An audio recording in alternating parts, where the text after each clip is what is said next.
벽을 무너뜨리는 뭉클한 말이 있다. 벽을 무너뜨리는 뭉클한 말이 있다라는 제목으로 하나님 말씀 증거하도록 하겠습니다. 민수기 14장은 불평하는 이스라엘 백성을 징계하시는 하나님의 모습을 보여주고 있습니다.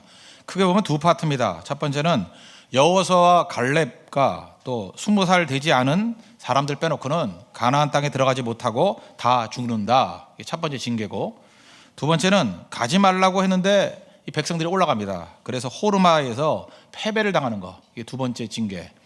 단기적인 징계는 두 번째고 장기적으로는 첫 번째 징계에 다 포함된다는 것입니다. 여기서 우리가 알 수 있는 게 무엇입니까? 징계받는다 그러니까 피하자, 이것보다 더 중요한 것은 이걸 뒤집으면 우리에게 유익이 있습니다. 이 반대로만 간다 그러면 우리에게 생명의 길이 무엇인지를 제시하고 있다는 것입니다. 그래서 반면교사로 삼는 은총의 시간이 되기를 바랍니다. 첫 번째는 말로 죄짓지 말라. 이게 중요하다는 것입니다. 말로 죄짓지 말라. 두 번째는 하나님보다 앞서는 죄를 짓지 말라. 이 두 가지 오늘 메시지를 붙들도록 하겠습니다. 첫 번째는 말로 죄짓지 말라는 것입니다. 26절 27절 보십시오. 여호와께서 모세와 아론에게 말씀하여 이르시되 나를 원망하는 이 악한 회중에게 내가 어느 때까지 참으랴. 이스라엘 자손이 나를 향하여 원망하는 바 그 원망하는 말을 내가 들었노라. 원망이란 말이 세 번 나옵니다. 원망. 저는 원망이란 말보다는 불평이란 말이 더 좋다고 생각합니다. 현대어로 친다면 불평이에요. 하나님께서는 불평을 정말로 싫어한다는 것입니다. 말로 짓는 죄가 있습니다. 불평의 죄입니다. 말로 짓는 죄가 있습니다. 원망의 죄라는 것입니다. 이 불평은 자꾸만 반복이 되다 보면 습관이 되고, 습관이 지속이 되다 보면은 체질이 된다는 것입니다. 그래서 우리의 언어 가운데 입에 붙어버립니다. 이게 습관적인 언어 또는 체질화된 언어, 이런 게 있을 수 있다는 것입니다. 말끝마다 내 팔자야 그런 사람이 있죠. 예수 믿는 사람이 팔자가 어디 있습니까? 내 팔자야. 이게 좋지 않다는 것입니다. 그러니까 죽겠다라는 말이 입에 배어 있습니다. 심지어 이 코미디 소재가 됩니다. 무슨 말하다가 죽겠다 그러면 저승사자 나오고 이런 거 보셨죠? 배고파 죽겠다, 힘들어 죽겠다, 심지어 배 불러 죽겠다, 좋아 죽겠다도 있습니다. 이러니 되겠습니까? 이게 죽겠다라는 게 이게 입에 배어 있는 거죠. 시편 19편 14절 보니까 거기 이런 말씀이 나옵니다. 우리가 하나님 앞에 드리는 그 예배가 있는데, 나의 반석, 나의 구속자이신 여호와여, 내 입의 말과, 입의 말입니다. 내 마음의 묵상이 주께 연락되기를 원합니다. 내 입에 말이 있어요. 말이 주님께 연락되는 겁니다. 또 내 마음에 묵상이 있어요. 마음이 주께 연락되는 거예요. 이게 진정한 예배라는 것입니다. 말이 연락된다는 거 잊지 마십시오. 뒤집어 얘기하면 말이 하나님을 공격하는 것이 될 수 있고 우리를 무너뜨리는 것이 될 수 있다는 것입니다. 하나님께서 온 우주 만물을 말씀으로 창조했습니다. 우리가 하나님의 형상대로 지음받았습니다. 우리 인간의 말에도 일정 부분 힘이 있습니다. 그래서 우리 말에 권세가 있다는 것을 압니다. 그래서 말을 잘 써야 됩니다. 말이 우리의 운명을 가른다는 것입니다. 28절 보시면 그들에게 이르기를 여호와의 말씀에 내 삶을 두고 맹세하노라. 너희 말이 내 귀에 들린 대로 내가 너희에게 행하리니. 너희 말이 내 귀에 들린 대로 행한다고 말씀하십니다. 하나님은 말씀하시는 하나님인과 동시에 들으시는 하나님입니다. 듣는다라는 거예요. 그들이 뭐라 그랬죠? 우리 14장 2절에 보니까 뭐라 그랬어요? 하나님을 원망하면서 우리가 애굽 땅에서 죽었으면 좋았을 것을, 광야에서 죽었으면 좋았을 것을 원망했죠. 불평했죠. 하나님 그 모든 것을 다 들었다는 것입니다. 실제로 들은 대로 행했습니까? 안 했습니까? 죽음 이야기 한 사람 다 죽었습니다. 반면에 꿈 이야기를 했던 사람은 좋은 땅으로 들어가게 되었다는 것입니다. 여러분 입술을 제어해야 됩니다. 여러분 죽음 이야기하면 죽습니다. 여러분 말한 대로 된다는 거예요. 지금 어떤 사람의 미래를 예측할 수 있습니다. 지금 말하는 거 들어보면 됩니다. 부정적인 얘기를 하는 사람 부정적으로 될 것이고, 생명의 이야기를 하는 사람 생명의 길로 가게 된다는 것입니다. 우리가 어려움이 있다는 거, 고난이 있다는 거. 왜 어려움과 고난이 힘든 거죠? 그 당시도 힘들지만 이때 정말로 말에 조심하지 않으면 넘어지기 때문에 힘든 때입니다. 우리가 어려울 때 불평하기 쉽습니다. 그게 우리를 넘어뜨린다는 거예요. 설상가상이죠. 어려울 때 원망할 수 있습니다. 그래서 우리의 미래를 다 무너뜨리게 된다는 것입니다. 그래서 이 말은 뒤집어 얘기하면 뭐예요? 우리의 말의 고백이 긍정적으로 변화되고 믿음으로 변화가 되면 된다는 것입니다. 그러니까 여러분 서로가 축복해 주는 말이에요. 잘 될 거야. 하나님이 나를 사용하실 거야. 하나님이 나를 축복해 주실 거야. 길이 열릴 거야. 그래서 우리 예배 시간이 무엇입니까? 하나님의 음성을 듣고 일어서는 겁니다. 오늘도 여러분 마음이 아프고 마음이 무너지고 또 마음이 약해져 있고 아무 힘도 없는 사람도 있지 않습니까? 하나님의 음성을 듣는 거예요. 내가 너를 구속했다. 내 보혈의 피가 흘려지면 너의 모든 죄악이 사해졌다. 죽음의 권세가 온다 할지라도 부활의 능력으로 일어설 수 있다. 이렇게 밝음과 긍정과 소망의 말씀을 붙드는 것입니다. 그래서 말 자체, 이 말은 외적인 거죠. 근데 이 말이 우리의 영을 터치할 수 있다는 것입니다. 우리 마음을 이렇게 세울 수 있다는 거예요. 또 말의 능력이 무엇입니까? 하나됨을 만들 수 있다는 것입니다. 인간이 체험할 수 있는 최고의 체험이 뭐냐면 하나됨의 체험입니다. 우리 인간이 위대한 이유가 무엇입니까? 심지어 하나님과도 하나가 될 수 있습니다. 하나님과도 예배를 통해서 하나가 될 수 있는 그런 기적 같은 일이 벌어진다는 거예요. 그게 예배입니다. 그리고 이 말을 통해서 성도와 성도가, 형제와 형제가 하나됨을 이룰 수 있다는 것입니다. 어제 우리가 등산 우이령길로 갔습니다. 갔는데 그런 얘기를 들어봤습니다. 어떤 분에게 이렇게 메시지 보냈는가 봐요. 많이 기다렸다. 네가 올 것을 많이 기다렸다. 근데 그 메시지를 받은 사람이 이렇게 얘기하더라고요. 나를 기다려주는 사람이 있다는 것이 왠지 뭉클해지게 만든다고. 저는 거기서 많이 느꼈습니다. 지금 많은 현대인들, 인간이 다 그렇죠. 인간은 소외되어 있습니다. 나를 아무도 가치 있게 보지 않는다. 근데 누군가가 나를 기다려주고 있다는 것이 너무너무 뭉클하게 만들다는 거예요. 기다려준다. 이게 바로 언어의 능력입니다. 이게 말의 능력이라는 거예요. 하나되게 만드는 힘이 바로 여기에 있다는 것입니다. 우리는 일을 하고 싶어도 돈이 없어 일을 못한다고 얘기를 합니다. 건강이 없어 일을 못한다고 얘기를 합니다. 근데 돈과 건강 갖고 일하는 게 아닙니다. 진짜 중요한 게 뭔지 아십니까? 말로도 일할 수 있고요. 헛된 말이 아닙니다. 마음과 진심을 가지고도 일할 수 있다는 거예요. 여러분 영어 표현 가운데 pay attention 이런 표현이죠. pay attention, pay attention to, pay attention. attention이 뭡니까? 이게 주목하다, 관심을 갖다 그런 거 아니에요? 근데 거기에 무슨 동사가 쓰여 있습니까? pay라는 동사예요. 돈 지불하다. 그러니까 attention을 pay하라는 거예요. attention을 지불하라는 거예요. 관심을 지불하고 또 어떤 때는 우리의 시선을 지불해서도 충분히 사람을 살릴 수 있다는 거예요. 우리가 다른 사람에게 줄 수 있는 최고의 어떤 그 영광이 무엇입니까? 그 사람에게 관심을 페이하는 거예요. 계속 관심 가져주는 겁니다. 왜 안 오지? 왔으면 좋겠는데 기다리는 마음. 그 사람이 pay attention 했어요. 그때 영혼이 살아나잖아요. 시선입니다. 우리가 어떤 사람에게 줄 수 있는 최고의 그 영광이 뭐죠? 그 사람을 바라보고 있는 거예요. 바라보고 있는 거. 여러분 아이들이 가장 신날 때가 언제입니까? 걔네들 쳐다보고 있는 거예요. 아이들이 공연할 때 어른들이 주목하고 있을 때 애들이 더 신나서 열심히 하죠. 바로 이 바라봐 주는 거, 그게 무서운 힘이라는 것입니다. 근데 우리 악한 마귀가 우리를 넘어뜨려서 어떻게 해요? pay attention 하지 않습니다. 무관심해버려요. attention을 지불하지 않아요. 그리고 밤낮 없다 그래요. 내가 줄 게 아무것도 없다고 얘기를 합니다. 그렇지 않죠. 여러분 우리가 줄 수 있는 게 있습니다. 어떤 작은 연약한 소자라 할지라도 우리가 관심을 주고요, 시선을 주면 그 영혼들은 일어설 수 있는 힘이 있다는 것입니다. 여러분 원래 하나님께서 우리에게 주신 최고의 영광은 뭐냐 하면 하나되게 만드는 겁니다. 주객을 초월하는 거예요. 주와 객이 나눠져 있는 게 아니라 하나됨을 이루는 것입니다. 그러기 위해서 중요한 게 뭐예요? 하나됨의 원리는 깨짐입니다. 깨짐. 가슴이 깨지면 하나 될 수 있다는 것입니다. 근데 말 한마디로 이 가슴이 깨질 수 있어요. 그래서 너와 나가 있는 게 아니에요. 하나됨을 이루는 것입니다. 저는 우리나라의 그 서양 문물을 통해 가지고 기독교가 이렇게 전파가 돼 가지고 그 신학을 하면요, 서양 신학은요 맨날 주객이 이게 나눠져 있어요.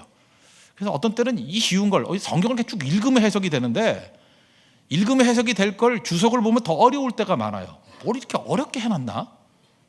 저는 그런 의미에서 하나님께서 하나님의 말씀과 하나님의 가슴을 이해하기 제일 좋은 민족은 또 우리 민족이라고 생각합니다. 너무 국수주의한가요?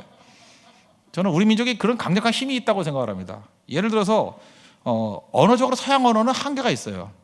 그 두 사람이 사랑한다 그러면 뭐라고 표현하죠? I love you. 아니, 사랑하는데 I가 있고 사랑하는데 U가 있어요. 주어가 있고 목적어가 있어요.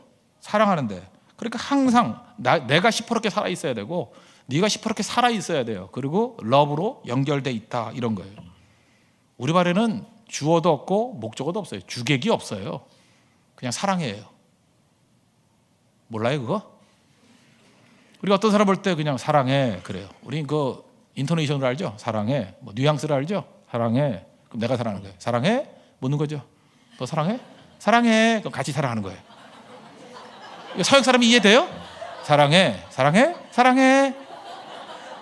지금 웃는다는 거 교감하고 있는 거죠. 이거예요. 우리 하나님 앞에 주여 갖고도 기도 다 해요. 주여. 죽겠다는 거예요. 주여. 주여. 그죠? 도와주셔서 일어났다는 거예요. 이게 하나됨이에요. 하나됨. 사도 바울은 이걸 알았습니다. 그래서 갈라디아서 2장 20절을 보니까 내가 그리스도와 함께 십자가에 못 박혔나니, 함께예요. 그런지 이제는 내가 사는 것이 아니요 오직 내 안에 그리스도께서 사시는 것이라. 이제가 내가 육체 가운데 사는 것은 나를 사랑하사 나를 위하여 자기 자신을 버리신 하나님의 아들을 믿는 믿음 안에서 사는 것이라. 이거 어렵습니까? 사랑해, 사랑해, 사랑해, 이거예요. 우리 그냥 말 한마디로 다 이해가 되는 건데, 이거 서양 사람들이 주석한 거 보십시오. 이거 갖고 책 한 권을 썼어요. 책 한 권을. 우리는 그냥 말 한마디면 이해되는 건데, 하나됨이에요. 하나됨. 언어는 이렇게 쓰는 겁니다. 한마디를 통해서 무너뜨릴 수 있는 그 힘, 이걸 굳이 사용된 개념을 하면 아이덴티파이예요. 동일시. 언어를 통해서 우리가 하나됨을 누릴 수 있습니다. 그게 바로 뭐예요? 상대방 마음을 갖는 거예요. 하나됨. 우리 말에도 그러잖아요. 이게 복음적인 메시지가 뭐 드라마에도 나왔잖아요. 아프냐? 나도 아프다. 뭐 이런 거. 우리는 느낌이 딱 오잖아요. 그거 영어 번역하면 이해를 못해요. 아프냐? 나도 아프다. 어디 전염된다. 이렇게밖에 이해를 못해요. 그죠? 납득이 안 되는 언어라고요. 이게 동일시예요. 동일시. 동일시를 보여주는 최고의 구절이 룻기에 나옵니다. 룻기 1장 16절을 보니까 그 나오미가 며느리 룻에게 뭐 아들 다 죽고 했으니까 니네 고향 돌아가가지고 우리 식으로 얘기하면 다시 재혼해라. 뭐 이런 식이죠. 내 새로운 미래를 펼쳐라. 그때 룻이 어머니와 시어머니와 하나 되는 표현을 하는 그 말을 보십시오. 언어는 이렇게 쓰는 거예요. 1장 10절 보니까 어머니께서 가시는 곳에 나도 가고 어머니께서 머무시는 곳에서 나도 머물겠습니다. 어머니의 백성이 나의 백성이 되고 어머니의 하나님이 나의 하나님이 될 것입니다. 이 고백. 그죠? 그리고 뭐라 그래요? 어머니께서 죽으시는 곳에서 나도 죽어 거기 묻힐 것입니다. 만일 내가 죽는 일 외에 어머니를 떠나면 여호와께서 내게 벌을 내리시고 더 내리시기를 원합니다. 이걸 문자적으로 풀 얘기예요? 무슨 얘기예요? 어머니와 나는 하나입니다. 어머니와 나는 하나입니다. 이게 언어예요. 이게 내용을 분석하는 게 아니에요. 어머니와 나는 하나예요. 나눌 수 없는 존재예요. 이게 필요하다는 것입니다. 여러분, 예배가 뭔지 아십니까? 말씀이 뭔지 알아요? 하나님의 가슴과 내 가슴이 하나가 되는 거예요. 하나님 가슴을 이해하는 거예요. 하나님 명령하시고 하나님이 주가 되고 내가 객이 돼서 명령하시면 순종하는 건 종의 영입니다. 그게 믿음이 아니에요. 율법주의가 왜 엉터리인지 아십니까? 율법주의는 죽었다 깨라도 하나님과 우리가 하나됨을 느끼지 못해요. 명령하신 조문 들고 나와서 이거 지켰대요. 이거 못 지켰대요. 못 지킨 사람 명단 쭉 발표하는 거예요. 그게 무슨 믿음입니까? 하나님 가슴을 이해하는 거예요. 여러분, 성경 구절을 하다 보면 난해구가 있어요. 해석하기 힘들다는 거. 마태복음 20장 같은 거예요. 포도원 품꾼. 9시에 품꾼 데려왔습니다. 11시, 1시, 3시, 그리고 5시. 마지막 1시간밖에 일하지 않아서 6시에 퇴근이니까. 근데 5시에 온 사람에게 한 데나리온을 줬습니다. 하루 일당을 줬어요. 그랬더니 아침에 온 사람은 더 많은 것을 기대했어요. 다 똑같이 한 데나리온을 줬더니 불평불만하더라. 이게 뭘 어려운 거예요? 여기서 메시지가 무엇입니까? 여기서 불평불만 원망했다는 건 뭐예요? 많은 사람이 누구와 동일시해요? 내가 9시에 온 사람이라는 거예요. 이거 읽으면서 이게 불공평해 그런다고요. 다 내가 9시에 온 사람이라 생각하니까. 그런데 여기 있는 사람 가운데 내가 5시에 왔다라고 생각하고 5시에 온 사람과 나를 동일시하는 사람, 아이덴티파이 한 사람은 감사죠. 참 감사해요. 나는 뒤늦게 1시간밖에 일하지 않았는데 이렇게 풍성하게 동등하게 대해 주시니 정말 이 주인은 훌륭한 주인이고 나에게 은혜를 베푸시는 주인이에요. 그 메시지가 뭔지 아십니까? 너희들 5시에 온 존재라는 거예요. 그게 잘난 존재가 아니라는 거예요. 그죠? 허물과 죄가 많고 마지막 순간에 은혜로 구원받은 백성이라는 거예요. 그 얘기를 듣고 5시에 동일시해야 되는데 9시, 11시 불평불만했다는 것입니다. 이게 어려운 해석이에요? 내가 죄인됨과 연약함을 깨달으면 쉽게 이해할 수 있는 내용이라는 거예요. 그래서 여러분들 언어 생활, 말을 어떻게 해야 되는지 아십니까? 외교적인 언어, 뭐 이렇게 덕담하고 뭐 칭찬해주고 그게 아니라 대화를 통해서요. 언제나 그 사람과 함께 하나됨을 이루는 언어를 해야 돼요. 가슴이에요, 가슴. 가족의 얘기가 왜 중요한지 아십니까? 어머니의 이야기, 어머니가 말씀할 때 그렇게 큰 얘기 아니잖아요. 뭐 연설같이 이렇게 아름다운 문장도 아니잖아요. 근데 어머니의 말 한마디 한마디는 하나됨의 언어예요. 너무 고난받고 있는 아들에게 가서 힘들지, 그게 하나됨을 이루는 거예요. 울지 마, 그게 하나됨을 이루는 언어라고요. 가슴이 열리지 않으면 언어는 다 죽이는 것이 될 수밖에 없다라는 것입니다. 탕자 비유 아시죠? 누가복음 15장.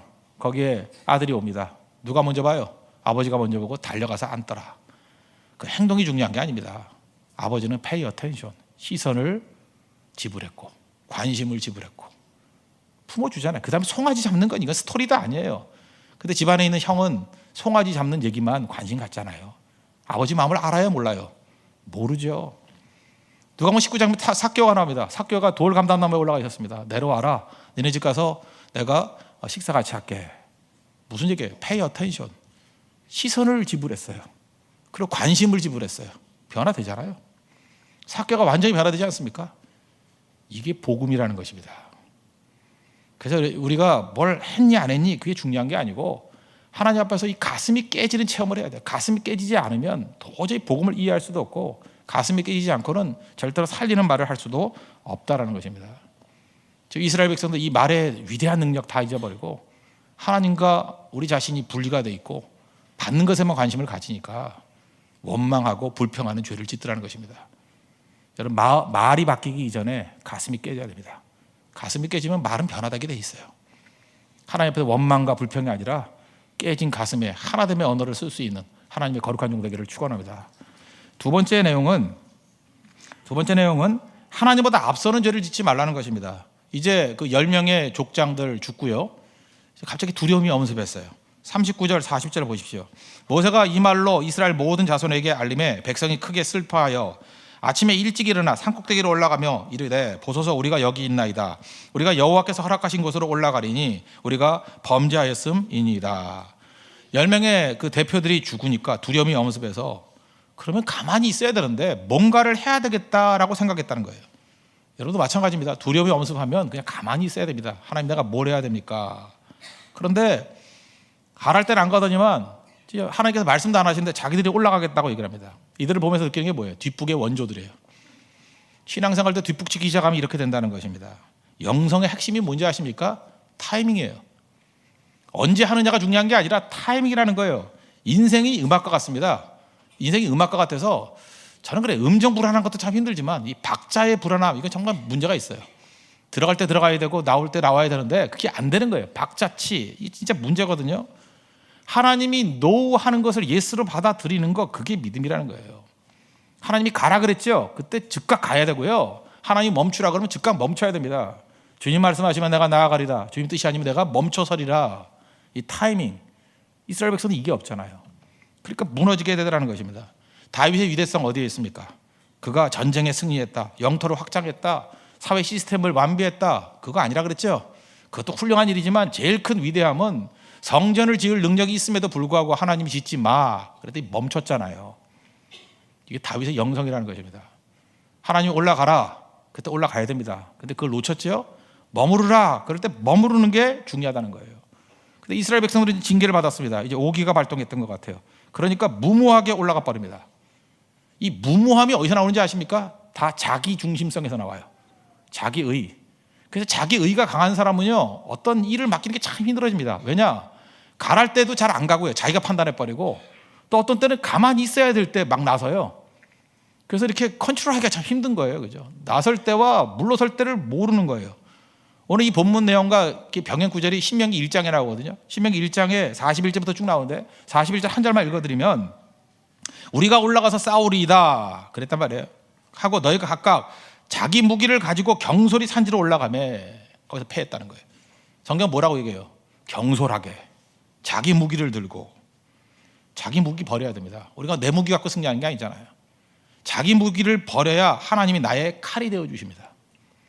근데 우리는 자기예요. 자기 무기를 들고 내가 뭘 하겠다고 나온다는 거예요. 거기에 문제가 있는 거죠. 44절 보니까 그들이 그래도 산꼭대기로 올라갔고 여호와의 언약궤와 모세는 진영을 떠나지 아니하였더라. 올라갔던 사람 다 죽었습니다. 그런데 언약궤와 모세는 진영에 머물러 있더라. 다수의 선동에 속으면 안 됩니다. 하나님이 말씀하지 않으면 머물러 있어야 돼. 인터넷 같은 데 선동되면 안 됩니다. 이게 다 마귀가 사용하는 것들이에요. 그죠? 흔드는 거 우리를. 하나님 머물러 있으라고 하면 머물러 있는 거 이게 중요한 거죠. 시편 1편 1절을 보니까 복 있는 사람은 어떤 사람입니까? 악인의 꾀를 따르지 아니하고 죄인의 길에 서지 아니하고 오만한 자의 자리에 앉지 아니하고. 우리가 무슨 말씀하는 겁니까? 내가 뭐 했습니까? 그냥 어디 그냥 앉아 있다 보니까 그런 거죠. 뭐 편승했지요. 이게 다 죄악이라는 거예요. 복 없는 자라는 거예요. 오직 여호와의 율법을 즐거워하며 그의 율법을 주의하려 묵상하는 자로다. 이게 복 있는 사람이라는 거예요. 말씀 때문에 움직이고 말씀대로 설주하는 사람이 진짜 승리의 길이라는 것입니다. 이걸 보통 이제 45절 보니까 호르마의 패배라 그러거든요. 출애굽에서 처음으로 패배했던 게 이 호르마의 패배입니다. 우리도 인생 마찬가지예요. 어떤 사람이 열심히 싸웁니다. 싸우는데 능력이 없어요. 왜 그래요? 하나님 말씀을 떠나 있으면 싸워도 능력이 없어요. 그들은 머물러 있는 겁니다. 지난달인가요? 그 독일의 세계적인 문호 퀸터그라스가 소천했죠. 퀸터그라스 아십니까? 저는 옛날에 영화로 봤어요. 소설과 영화로. 양철북이라고. 이 퀸터그라스라는 어떤 사람이냐면 빈민가 출신이고 어렵게 살았습니다. 석공에 독일의 광부 갱도에도 들어가 있었고 또 나치에 협력했다가 또 반성하기도 하고 그래서 양철북이 나왔잖아요. 뭐 이런 복잡한 거. 이 사람이 참 훌륭한 석학이라고 생각하는데 독일을 비판합니다. 자기 조국 나치 독일을 비판해요. 동시에 이스라엘을 비판해요. 니네 그따위로 사는 거 아니라는 거예요. 독일 사람이 이스라엘을 비판해요. 지금도 보면요, 이 유태인들 비판하는 거 쉽지 않습니다. 비판 잘못했다가는 엄청난 압박을 당해요.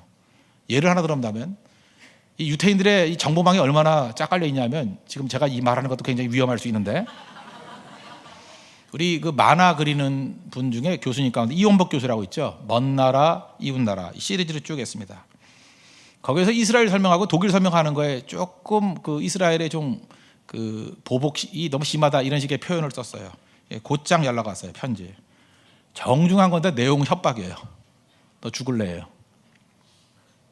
그런 상황에서 독일 사람 퀸터그라스가 이스라엘을 동시에 비판할 수 있다는 건 이게 보통 사람 아니라는 거예요. 전 퀸터그라스를 처음 봤던 건 이겁니다. 2002년도 우리 한일 월드컵 할 때 상암 월드컵 경기장에서 여러분 생각도 안 나시죠? 개막식을 할 때 축시를 읽은 사람이에요. 퀸터그라스가 와가지고 축시를 읽었어요. 그 제목이 업사이드예요. 길게 하면 다 졸죠. 정말 짧아서 저게 뭐야 그러고 끝나버렸어요. 독일어로 읽을 수도 없지만 읽어봐야 알아듣지도 못하기 때문에 해석해서 읽어드릴게요. 그가 썼던 업사이드라는 축시가 뭐냐, 우리 월드컵 때 상암에서 읽었던 거예요. 천천히 축구공이 하늘로 떠올랐다.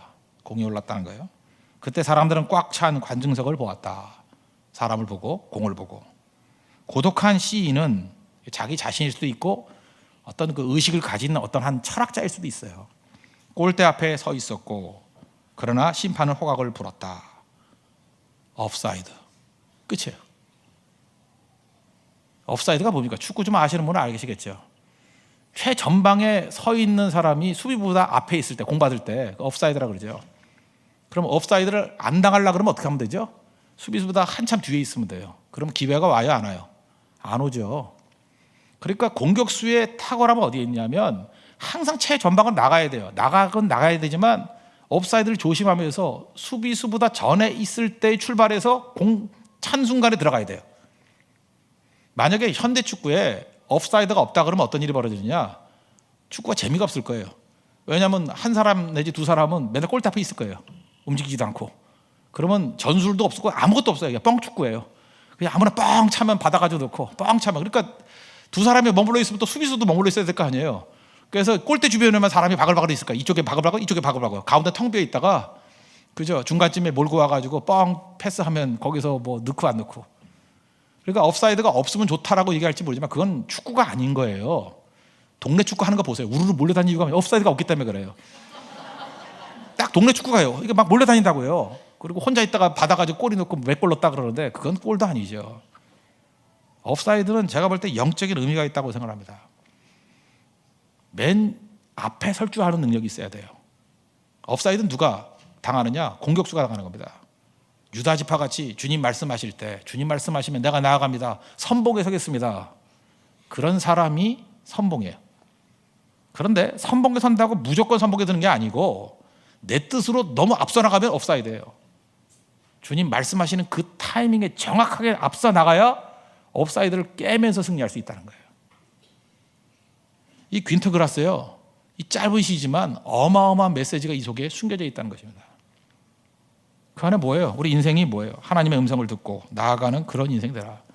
그래서 이 업사이드라는 시의 내용을 보면 지금 오늘 이 본문의 메시지하고 그냥 그게 다 녹아있는 메시지라고 생각합니다.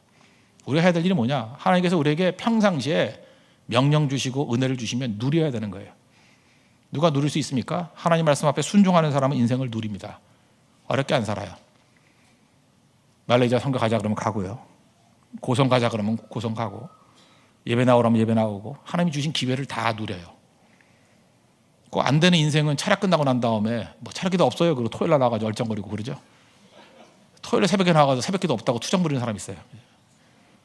나오랄 때나 나와, 나오랄 때나. 업사이드. 카드 줘야 돼, 카드. 그런 게 꼭 있어요. 그 뭐냐, 자아가 강한 거예요. 자아가. 꼭 이 엇박자로 나가요, 엇박자로. 여러분, 저는 어린아이들이 참 예뻐요. 어린아이들이 예쁜 이유가 뭐냐면, 걔네들은요, 자기가 예쁜 줄을 몰라요. 그냥 노는 게 예뻐요. 그렇게 막 풀어헤치는데 너무 아름다워요. 그렇게 머리를 풀어헤치는데 5살짜리가 웬만한 여배우보다 더 예뻐요. 탁 풀어헤치는데 자기가 예쁜지도 몰라. 그리고 새침한 표정을 짓는데 그게 자기가 새침색인지도 몰라요. 그냥 보는 순간에 와, 예쁘다. 한 번 더 해봐. 그럼 절대 안 해요. 자기도 그걸 의도한 게 아니니까 그 순간에만 할 수 있는 거예요. 근데 나이 드신 여자분은 별로 안 예뻐요. 예쁘려고 노력하기 때문에. 예쁘려고 파마를 하니까 안 예뻐요. 예쁘려고 목걸이를 하니까 안 예뻐요. 예쁘려고 화장을 하니까 안 예뻐요. 자기 의가 그런 거예요. 예쁘려고 하니까 예쁘지 않고요. 멋있으려고 하니까 멋있지 않고요. 다 그 안에 의도가 들어가요. 의도가 들어간다는 건 뭐예요? 에고. 자기 의가 들어가 있는 거예요. 여러분, 지금 하나님 앞에서 지금 우리에게 보여주는 게 뭐냐 하면 내가 내 자신의 인생의 주인이 되려고 그러지 말라는 거예요. 업사이드예요, 그게. 그냥 하나님께서 기회 주시면 그냥 살라는 거예요. 하나님이 주신 그 안에서 순종하면서 살라는 거예요. 그게 아름다운 겁니다. 그 주님이 멈추라 그러면 멈출 줄 아는 거. 그거보다 큰 것은 없다라는 것입니다. 그래서 자기 의가 있는 사람은요, 조심스러워요. 그 사람 항상 공격적이고, 그 사람 항상 독이 나오고, 그 사람은 전체 공동체를 깰 가능성이 커요. 반면에 은혜를 붙드는 사람은요, 아무리 누려도 자기 의가 되지 않아요. 풍성한 열매를 거두는데 뭐라 그래요? 나 같은 죄인 살리신 주 은혜 놀라와, 이게 돼요. 그리고 하나님의 은혜로다. 나의 나던 것은 하나님의 은혜로다. 뭘 많이 잃었는데 부작용이 없어요. 어린아이가 마음껏 놀 때 부작용이 있어요? 하나도 없어요. 그런데 어른들은요, 예쁘게 하고 왔잖아요. 의도적으로. 참 예쁘네요. 이 말 한마디 잘못했다가 큰일 나요. 책임지라 그러고 뭐 왜 그러냐 그러고 의도가 뭐냐 그러고. 아시겠죠? 자기 의가 있기 때문에. 믿음 생활할 때 하나님 앞에서 진실되게 한다는 게 그겁니다. 주님 말씀 앞에 반응하는 거예요. 말씀 앞에 주님께서 우리에게 주신 것들 그냥 누리면 됩니다. 인조이 하는 거. 그래서 어린아이 같지 않으면 천국에 못 가는 거예요. 누리는 거예요. 그냥 누리는 거. 찬송의 기회 가면 찬송하고, 성교회 가면 성교하고, 가족끼리 누릴 수 있는 시간을 주면 잘 누리고, 어저께 같이 이렇게 우이령 올라간다 그러면 잘 보고, 그때도 내가 얼마나 아름답게 보일까 그거 의식하고 있으면 안 되죠. 그죠? 내가 나 자신이 되면 되는 거예요. 그냥 맛있게 먹고. 그게 아름다워요. 자기 의가 없다고요. 근데 그 안에도 나를 드러내려고 하는 것들이 보이면 무너지게 된다는 것입니다. 오늘 이스라엘 백성이 주시는 2가지 말씀, 2가지 죄인데 이 죄가 뒤집으면 다 축복의 통로가 될 수 있다는 것입니다. 말로 죄를 짓지 말라는 거예요. 뒤집으면 말로 하나됨을 이루라. 말로 공동체의 주객을 깨버리는 초월이 일어나라. 하나님의 메시지입니다. 하나님보다 앞서지 말라는 것입니다. 업사이드. 주님 말씀하실 때 가고 주님 머물라 그러면 머물 줄 아는, 그래서 풍성함을 누릴 수 있는 하나님의 거룩한 종들 되기를 바랍니다. 모두 자리에서 일어나겠습니다. 주님 말씀하시면 내가 나아가리다 찬양하겠습니다.